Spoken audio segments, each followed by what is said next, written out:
Hello students, welcome to the chemistry class.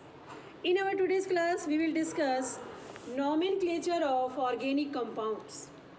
So first system is common system and the second is IUPAC system. Let's look at the common system. You can say trivial system.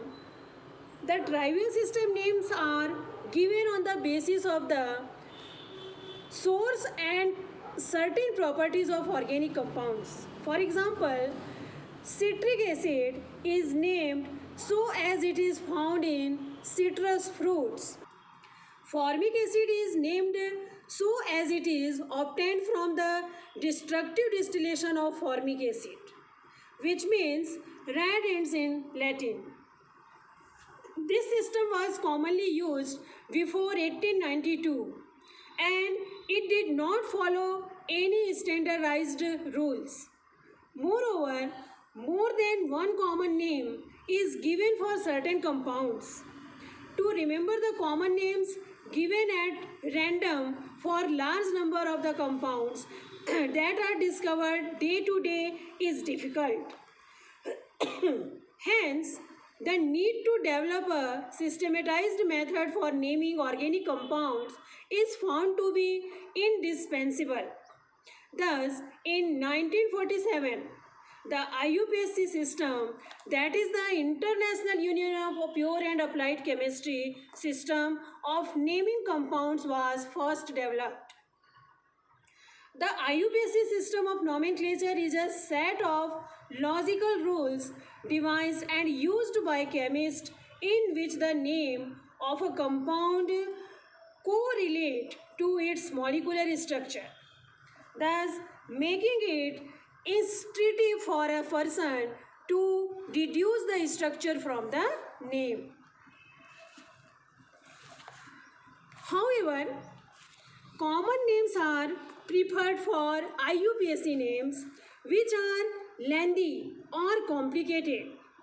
Let's understand how IUPAC names are assigned to various compounds. The IUPAC name of an organic compound basically consists of three parts. First, the root word, second, the suffix, and third, the prefix. A root word indicates the length of the continuous selected carbon chain. A chain which consists of up to 4 carbon atoms is assigned special word groups. Based on the common names of alkanes, thus the word root for 1 carbon atom is meth, 2 carbon atoms is eth, 3 carbon atoms is prop, and 4th carbon atom is bute. A chain that consists of more than 4 carbon atoms is assigned a root word derived from the names of Greek words. Thus the root word for 5 carbon atoms is pent, 6 carbon atom is hex, 7 carbon atom is heft, 8 carbon atoms is oct, 9 carbon atoms is non, and 10 carbon atom is dec. Now, let's look at the suffix. There are two types of suffixes, primary and secondary suffix. A primary suffix indicates the nature of the carbon chain, that is saturated or unsaturated, and the secondary suffix indicates the functional group present in the compound. A primary suffix is added to the end of the root word indicates if a compound is saturated or unsaturated, that is whether the compound consists of a single or multiple bonds. The three primary suffixes are an for alkene, in for alkene, and ein for alkynes. A secondary suffix indicates the nature of the functional group present in a compound. Thus, the three components can be combined to form part of the compound name. Understood? Let's see the example. the root word eighth, primary word, the root word eighth, primary word n, and primary suffix n and secondary suffix all. If together, then form IUPAC name ethanol. Understood now? So let's see. The second example. If a root word eighth, primary suffix ane means n, and secondary suffix oic acid, together forms the IUPAC name ethanoic acid. If a functional group is present, then the primary suffix is replaced by the secondary suffix. Now, let's look at the final component, the prefix. There are two types of prefixes, primary prefix and secondary prefix. A primary suffix is used to differentiate acyclic and cyclic compounds. However, the rules for using these are slightly different. For example, in cyclic compounds, the prefix cyclo is added before the root word propane. In the IUPAC system, some groups are not considered as functional groups. They are treated as substituents groups.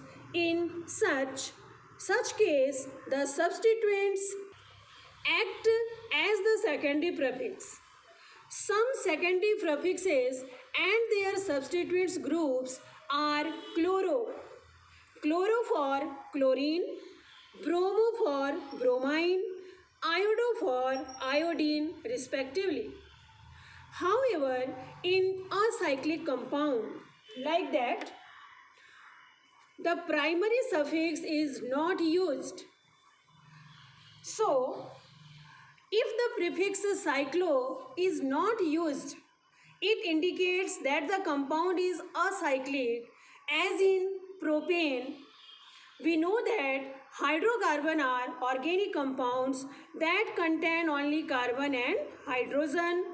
The hydrocarbon carbon-carbon single bonds are said to be saturated and are called alkanes. The general formula for alkanes is CnH2n plus 2. We all know that. Where N indicates the number of carbon atoms. We know that there are two systems for naming organic compounds, the common and the IUPAC system. The names of the first four members of alkanes are based on the trivial, means common names.